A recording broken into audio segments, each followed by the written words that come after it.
আসসালামু আলাইকুম প্রিয় বন্ধুরা, আজকে সকলকেই একটা জিনিস দেখাবো। এটা হলো বাংলাদেশের সবচেয়ে ছোট বারানি খাল বলা হয়। মানে এই খাল দিয়ে সরাসরি কাছে হয় মংলা পোর্ট।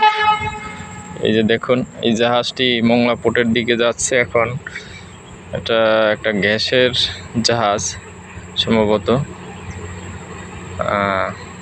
এখান থেকে সরাসরি বের হবে সন্ধ্যা নদীতে, ওখান থেকে মংলার দিকে রওনা হবে।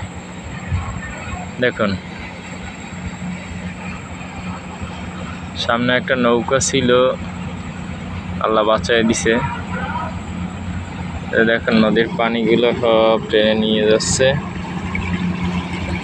এই যে এখন তুফান হবে।